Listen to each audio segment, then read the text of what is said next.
Unboxing of the 1963 Crestliner Mustang. That's right.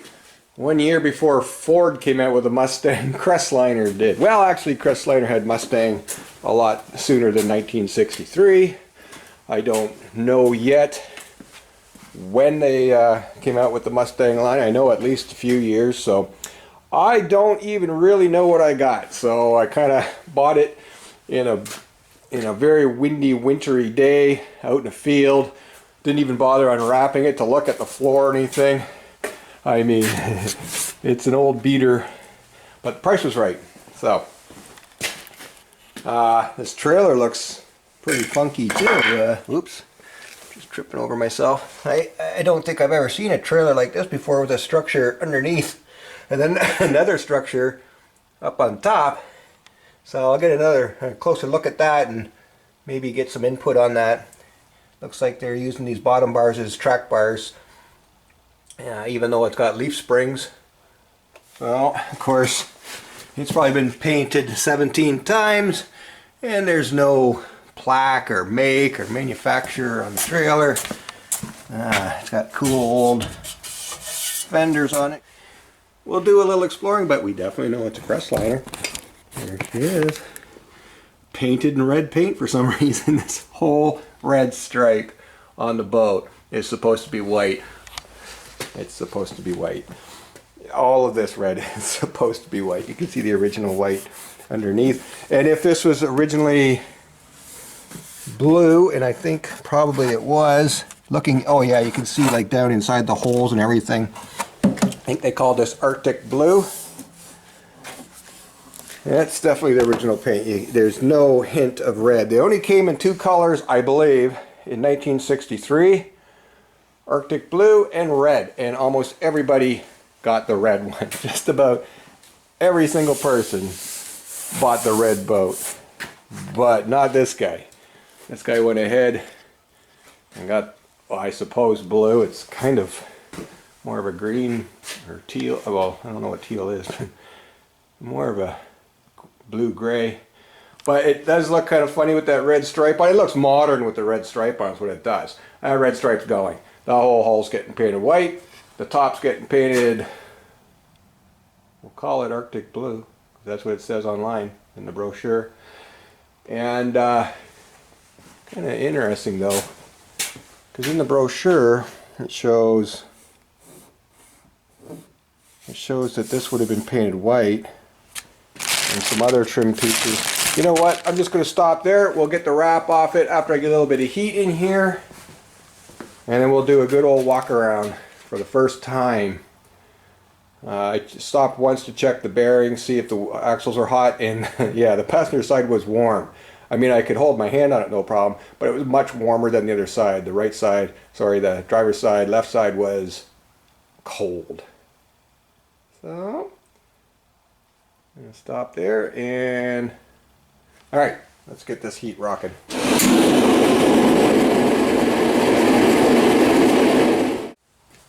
Alright, to shut that thing off, there's enough heat in here now, and I'm going to try to get this tarp off with the big blocks of ice down in there. Well, I'll probably have to open the garage door and let all my heat out because I'm going to have to hurl those outside. Anyway, let's start working at Buddy's string and my straps. There's my straps nice and tight. Here, I'll just unhook that. Oops, I think it's kind of supposed to be tighter. Alright, I didn't have far to go, and I had the little lady following me in the car because once again I bring a boat home with no taillights. Why no taillights, you say? Well, that's why. Cable cut. Oh, got a nice spare with no air in it, but I'll see what's going on there. Alright, let's just set this guy down for a minute here and see what we can do about some of these ropes and things. How about something sharp? Or something hammerish? That was closer. Okay, now the easy part. Pull some bungee cords off. Already I see a pretty neat steering wheel. that I won't be using, because I've got a boat steering wheel in the back with instead of ropes on the pulley, it's got the you know, the more modern setup, single cable to the back. I'm not sure. Oh, that's a pretty cool wheel. Okay.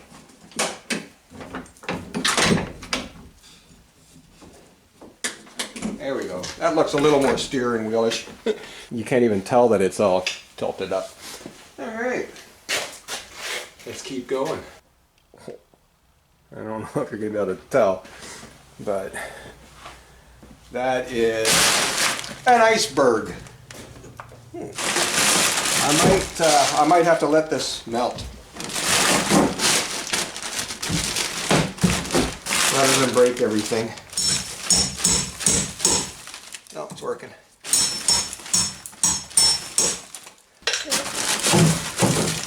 There's a chunk. Now what can I do? I can drop it right on the floor as soon as it's out. So,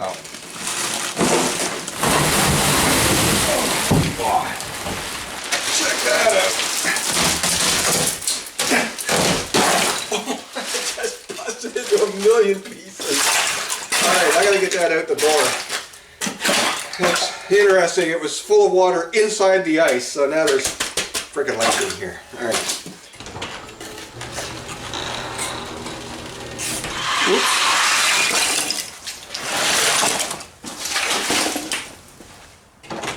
There goes all my heat.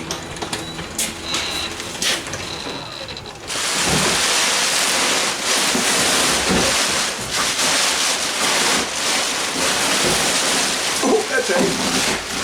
And I'm hooked on a feeling. Out you go. What else? Oh boy. There's something I don't think it. Let's get rid of this. Well, it's looking better already, eh? It's even got seats for 5. I am unclear whether that rear seat is original. I'm going to go ahead and say no, because it doesn't look like the one in the brochure from 1963. And these clamps on the bottom look kind of made. And what I don't really like to see is this big board with the seat bolted to it. That is not original. There was no floor in this originally. If you look on the manual, this is a balsa wood floor. Hopefully this is just sitting on there and I can just pull it out and remove it. Because, as you can see, I couldn't check the floor. This floor, if this floor is rotten, well, I got me a problem, a dilemma. A dilemma that will mean it's going to be longer before I put it on the water. But if I get this ice thawed out of this, and it's going to take a while, I'm going to get the heat on in here overnight for sure, probably all weekend. Oh, I got a thing. This is mine. I claim it. I get a clamp. That's right. That's got to be in the deal or I'm not buying the boat. And a whole bunch of cables for steering, I'd imagine. But I don't think I'm going to use that. I think I'm going to put on a more modern steering system. So we'll just hang that right there for now. And keep looking. What if I... Oh, I see. This whole back seat tilts. There's hinges down there on the floor. So the whole thing tilts up. And that's kind of nice. Well, if this seat's not original, that's fine with me because I like it. And then we can get to all the room in the back. And I see the plug hole is open. There's no plug in it, but maybe there's a plug. I think Buddy said there's a plug in the box of goodies, so let's go take a look. Oh, here's the plug. Found it for the back of the boat. So I'm not going to need that right away because I need to drain out a lot of water that's currently ice. So you just mount it to the side of your ship. There's the ship it's supposed to be on. There's the ship it's going to be on. Got it. I am going to go ahead and suggest that this is a Mustang 2050, which had the cleats and the, oh yeah, because it also had a light on it on the back. There's a hole for the light and it's missing, and of course I had one and now I don't. But but I'll get one. So the 2051, oh, it also didn't, the 2051 didn't have a back seat. So this whole area would be open. So the 2050 had a front seat, bench seat I should say. I mean, these lawnmower seats are not original obviously, but do they move? No, it's bolted down. So I'll probably, and that's what these bumpers are for on the side, for the seat backrest. So when you run your seat across the back of big board, we'll just screw right into these mounts on both sides, one on each side. And yeah, I mean, you know what? It gives you the option of putting some cool colors into it. You know, color match the seats to the paint, but throw some white in it as well, you know, in the pleats. So blue and white, blue and white. I'm gonna keep calling this blue, but you know, boy, this looks green. And obviously the windshield's missing. So I may try to, oh, here's the holes for the bow cleats. I'm sure that's what these were, because the windshield was bolted to this molding. Not that I really need one. I do know where there's a wrecked boat that has it's shoved up under the bow. There's a really thin windshield, like only about 6 inches maybe. I think that would look cool. I wonder what this big orange button is all of. Ah! I'm kidding.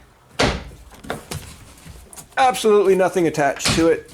In fact, I don't know. I have no idea what that's for. I think 61 to 63 were the only years that they had these brows, kind of automotive looking brows to the dash. After that, they went straight across. After that, everything got boring in boats. Let's face it, mid-60s on, pretty boring. Mid-50s to mid-60s is, in my opinion, where it was at design-wise. Big fins. This boat just missed the fin era. Kind of too bad, because I already got another fin boat, and that's fine, but boy, it would have been cool if this guy had little fins on the back. Yeah, that would have been neat. But and remember, that red's going to disappear. It's going to be all white on the bottom with white accents. This is all going to be white here, all the way across the other side and back. And these little foot pads are going to be white. And this this brow up here is all going to be white as well. So I'll just pop up a little picture of what it's going to look like right now. I think that's going to be kind of neat. It's going to look very old. People are going to know it's old. One thing I don't really care for is an old boat that looks modern. It's like, well, no one's going to notice it. This one looks old. So in the back we've got sheer awesomeness. It looks fine in there. Absolutely lots of space for, I really like to put 2 gas cans in there because I'm going to share a secret with you. This is a teeny little boat. It's only 14 feet. But I want to put twin motors on the back. I have 2 1961 Scott 14 horse motors.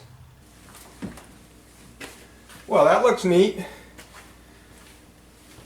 Alright. I am going to be digging this. I got to figure out a way to make these two work together. Alright, inside the shop like this, it's hard to tell. This was out in the driveway against a nice background, but I think that's going to look kick-ass. I think we're a year different on these. I'm pretty sure the orange is a 61 color, and this white with the flag, which looks very cool, I believe is 62. I'm pretty sure the first 2 digits in the number are the year, 62 and 61. But they're close enough. The fronts look the same, and the shells are the same. All the aluminum shrouds are the same. Everything on the back is the same. Lower ends all the same. Same. You know what? One thing though, being out on the edge like this, they're going to be pretty deep in the water. So what I'll likely do is put a block of wood in on top of the transom for them to bolt onto. I've got the clamp, can probably come up 1 inch, so I could put a block of wood in 1 inch, and then this what do you call it, this plate, we'll call it, will probably be up fairly level with the boat. It could be a little higher, but it'll be fine. And I think that's going to look neat. Oh yeah. Oh yeah, let's just take a little walk around and see. Just pretend I'm pulling up to the dock and you hear some noise and you look over the back of your lawn chair. Oh, what's that coming in? Wow, that is awesome, you're gonna say. Buddy's got 2 old motors on the back of that little boat. So, we've got 2 14 horses, let's say 30 horse on the back of this. I think that'll be perfect.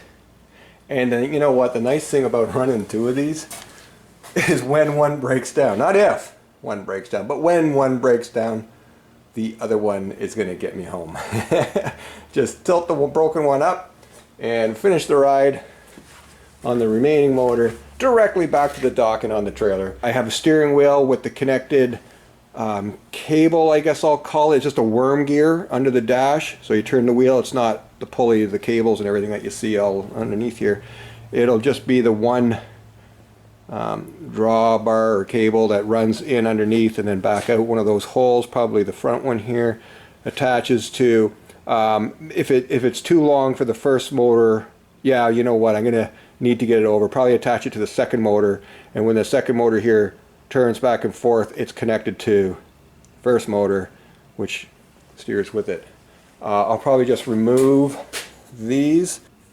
You know what, I don't even know. Maybe I can hook the linkage up and leave the handle on, and then if I just want to troll along and sit on the back here and just, you know, run it with the handle, I can do that. I remember looking at the brochures. A 1961 Mustang looks virtually the same as this, except didn't have this splash panel in the back. It was just all cut out and was just floor. In fact, it didn't even have this.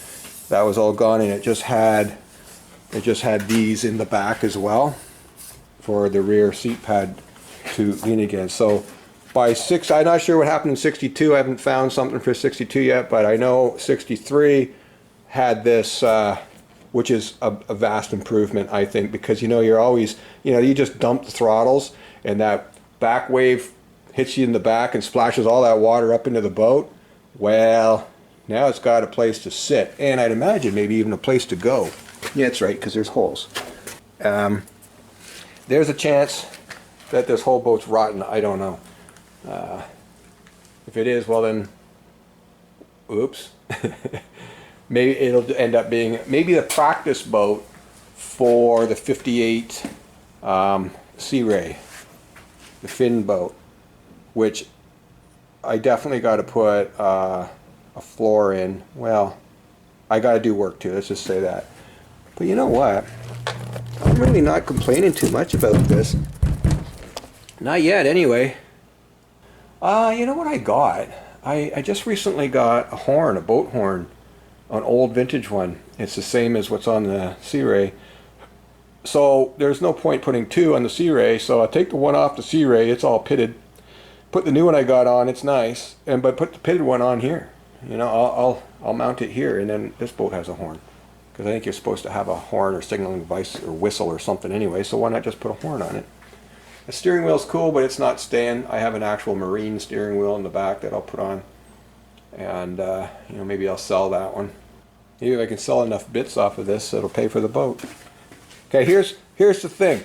I was going to pay $400 for this boat, but actually I was going to trade for a Skidoo I had, an old 77 Everest Skidoo. I thought it was worth about $400, so I figured let's just trade even. And buddy with the boat lives up in Stratford Way where there's lots of snow. I live London Way where there's no snow. So I thought, yeah, let's make that work. Well, yeah, it didn't really work out that way. He wasn't really, it turns out, on the market for Skidoo. At least his wife wasn't. So I just went ahead and bought the boat outright for $400. But here's something cool. I put the sled up for sale and got $600 for it. So I probably could have got $800 for it. I didn't know old Skidoos were, you know, that valuable. I just didn't know. I only paid $300 for the Skidoo last year. So the way I look at it, I got a $300 profit on the Skidoo, and therefore I only paid $100 for the boat. That's the way I'm looking at it. I think $100 for a 1963 Crestliner Mustang is a good deal, especially when it comes on a trailer like this. And let's just take a boo at this, because I don't think I've ever seen this double system trailer. I just don't think I have. So yeah, you see how it's got these bars underneath, trailing rods, and also a frame up here. So and what's kind of cool, it's a neat idea, is that it's got then a plate at the front here that if you hit, say you drop off the end of the ramp or something, or there's rocks under there, it's tapered so that it'll just smash against it and lift right on out anyways. But I think once I get the boat off this and give it a good sandblasting, I think this might end up being a neat trailer. Even though it's a bunk, I'm not sure if, I'm not sure what people think about bunks versus rollers, but personally my other boat had bunks on it and I didn't mind them at all. They were just fine. Looks like we've had a little bit of a run-in with the fender on the side of the boat there, took the paint away. But there's no gouge, that's fine. What else can we see under here? Oh boy, and got to do some fiberglassing on the back. Yeah, I found the problem area. It might be more than just fiberglassing. I might have to do some structure, but I'll figure that out when I get to it. So I won't be floating this until I work on this here issue on the back, because it's just going to suck water in there and rot the wood, and might already be run. Oh, my Crestliner emblem's not on this side. All right, I need one. Who's got it? I'll pay anything. All right, so at this point, I'll thaw it out, and I'll be lifting it up with the chain fall good and high, so that I can get down and repair the back of that, the back of the hull, or stern, I should say, the stern, and hopefully it's good enough to get out. I'm not going to be crashing this thing through massive waves. There's going to be no gales of November come early with this boat. This is going to be a calm water, little ponds and rivers, and if it's a calm day on the Great Lakes, I'll go out, but and I want to tow it up north. So ultimately, at least for now, if it'll at least not sink on me, I'll use it. And then when I get time, I got these other projects to do. I'll actually cut out the fiberglass floor and check out the balsa wood and replace what I need to, fiberglass it all back up. I think this is a neat enough boat to do that. I think it's the right vintage. Anything newer, 65 and up, I don't know if I'd be interested. I had a 73, 74 Crestliner tri-hull, which I thought was really neat. But then we took it out and I realized, holy crap, you sit in these little folding seats on the Crestliner, and then of course they've got these big brows that come out that the steering wheel attaches to, with the gap in the middle where you can walk up into the bow of the tri-hull, and there's seats up there. But it was not comfortable at all. I got myself all crammed down in there, and I just didn't like it. I just like the idea of having a nice big open area for your feet under there. The other thing was, because the brow didn't go all the way across, you walk in between in the middle, it had these big aluminum rails that go down on the floor right there. So you had to cinch yourself in around these aluminum rails, get your feet in, like 6 feet tall, so my legs are all up in there. I didn't like it. So, sold the boat, made a couple $100 on that too. But, it's not like I do this to make money. I just see things that are cool, or what I think are collectible, or just something unique. I mean, for example, let's look at the bow of this boat.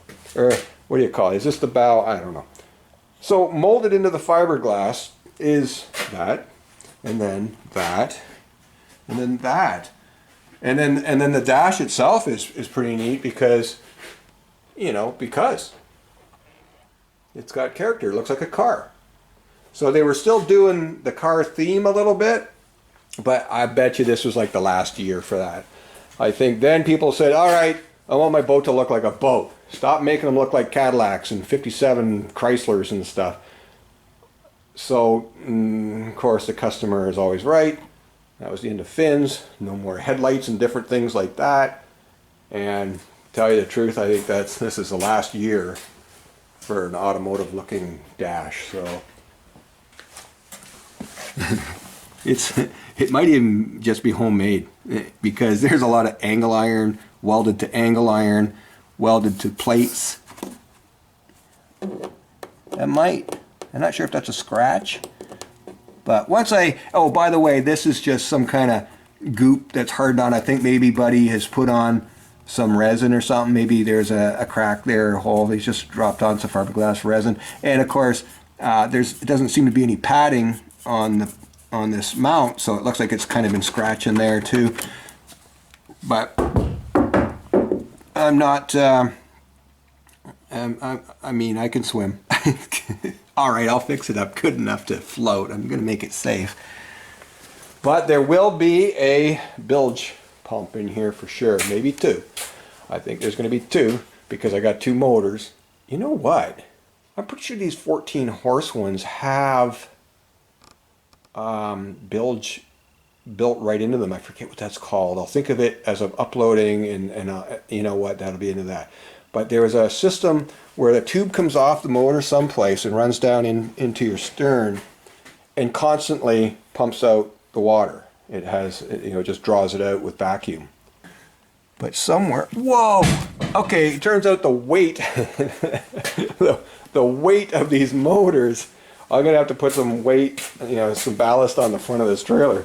Because look what I just discovered. Let's take a couple of fingers and see, oh yeah. Okay, that's not good.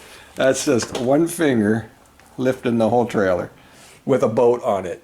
I'm either super strong or I got two motors back there that are too heavy for it where it's sitting on the trailer. Damn, eh? So can I move it forward?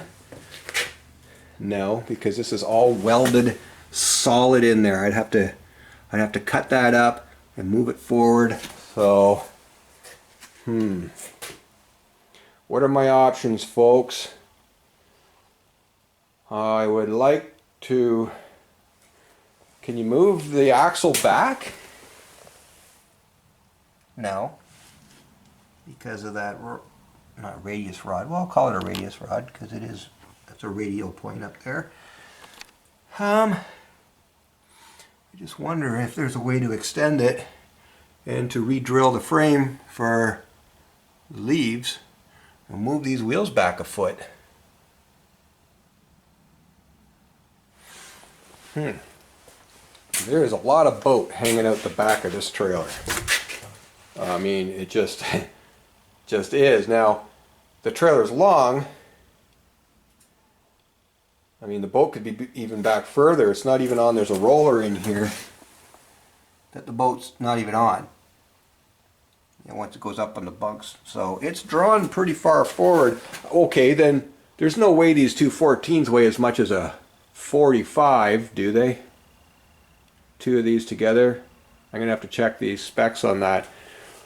Because if this boat's rated for a 45, and this is on a typical trailer for this boat, well, I might need a bigger trailer. The trailer's already bigger than the boat.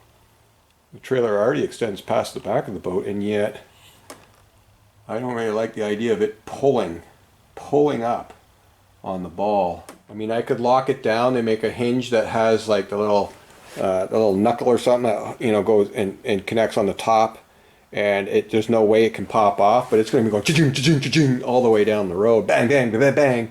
So, okay, so that is going to be the introduction to my 1963 Crestliner Mustang. I believe it's model number 2050. And it now has a couple of 14 horse Scots that fit on there beautifully. I just can't even believe how good that looks. I mean, it's like it was made for these two motors. I thought maybe, well, I mean, it's not massive amounts of room between them, but it's not bad. Well, and there they are steering left.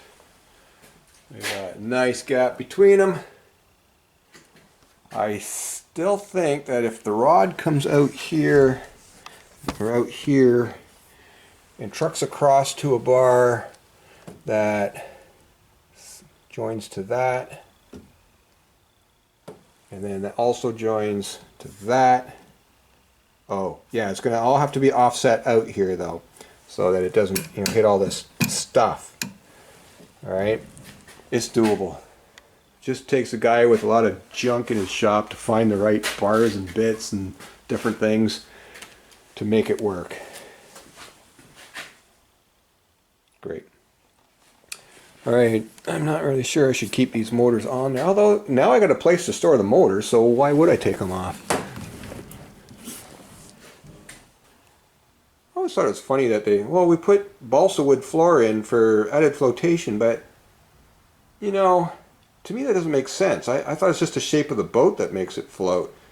You put, like, let's say we filled this thing with styrofoam, just loaded up bags and bags of styrofoam on this boat. Is it going to float any better?